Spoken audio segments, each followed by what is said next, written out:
So after my last video, my granddaughter Michaela decided that she wanted to have a knife. So let's build a fire and burn some coal.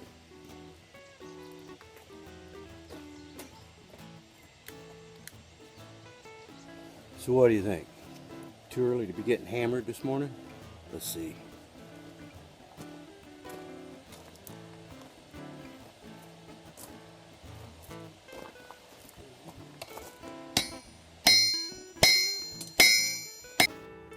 So, there it is, Michaela. Good piece of hard carbon steel. Still got some assembly required, but there's your knife. Love you. Just gonna do a little reminder here. There was a time when America wasn't a throwaway society. When if you needed something, you made it. If something was broken, you didn't necessarily throw it away, you repaired it. Or made something to repair it with.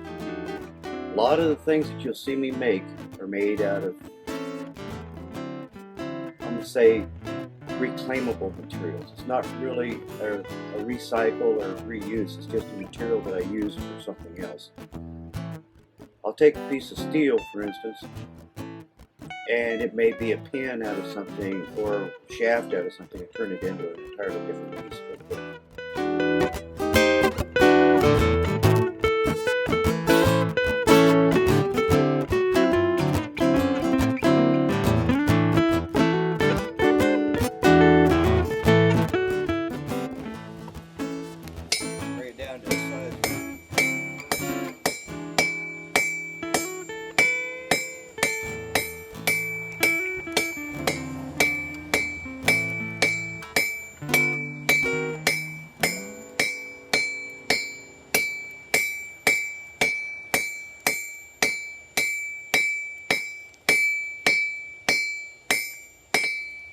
See what happens. Work it out. Wrote this song back in 1992.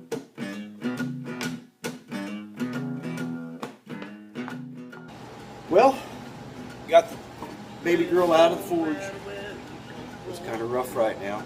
But like they say, forge thick, grind thin. We'll see how this one comes around. Gotta get this one right. It's for my granddaughter.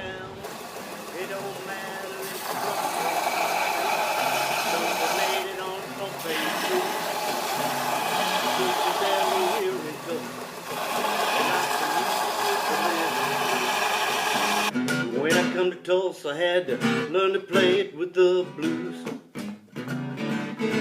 Well, it might have been Flash or Jimmy, could have been the Glen or Townsend band.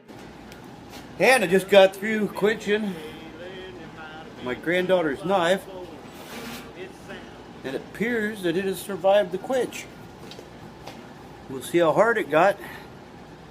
Shine that dude up. Get it ready to finish up.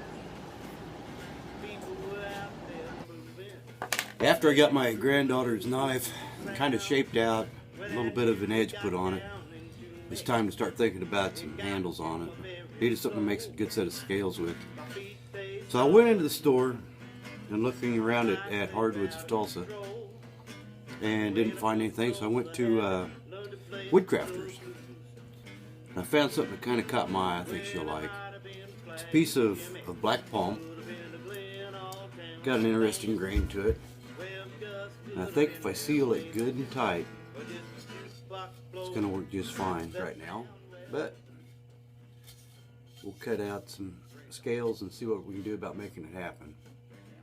Ought to be pretty. Brought the handles down to the point where they would fit my granddaughter's hand, and ended up something like this.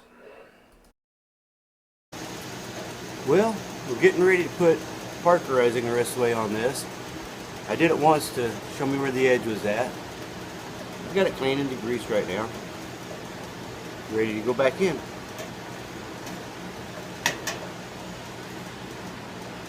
Watch the parkerizing solution. It's up to 100 and about 150 degrees. I don't know if you can see the bubbles forming on the blade right now or not. But when we're done, it ought to come out a nice color black. Stay tuned, we'll see how this comes out. When I parkerize one of these blades or anything that I'm working on, it's not just to turn it black or make it aesthetically pleasing. It helps keep it from rusting. Parkerizing was invented actually by the United States Army during World War II, when the guns that they were using in the South Pacific were rusting so badly that they wouldn't fire. They needed a means to keep them so that they wouldn't rust and so that they'd function and cycle the way they were supposed to. Along with putting chrome on the bolts on the rifles, they went to a parkerizing instead of a bluing because it would make the metal absorb the oil better and help keep them from rusting and make it so that they wouldn't be a non-functioning piece of equipment. So the reason why I do parkerizing on these blades in particular is due to the steel that I'm using on them is a recycled material, and we don't want it to rust. This one happens to be for my granddaughter, and I would really like her to have this until she wears it completely out. Well, let's see how this turned out.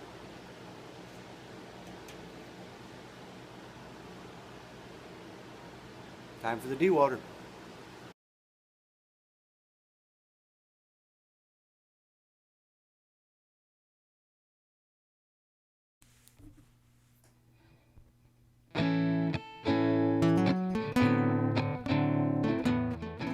Hi.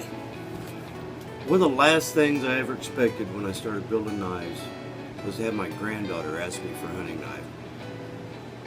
If she would have asked me to fix her car, help her with algebra, kill an ex-boyfriend, I could have almost seen all that. But I never ever expected my granddaughter to want one of my homemade knives. So I went to work, built her a knife. So now it's time to get to work building a scabbard. Back to the workbench and see what we can lay out with leather. Here we go.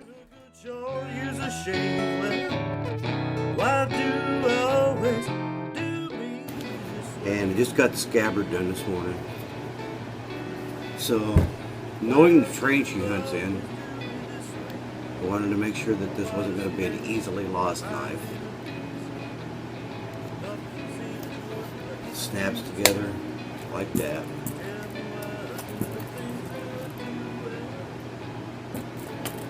And the knife itself, I named it the baby girl. My granddaughter will understand that one for sure. Been parkerized to help keep it from rusting. Got a good sharp edge. You ought to be able to skin a deer with it in the morning and gut any attacker that tries to hurt her in the evening. So there it is. The baby girl for my granddaughter. Well, thanks again for watching.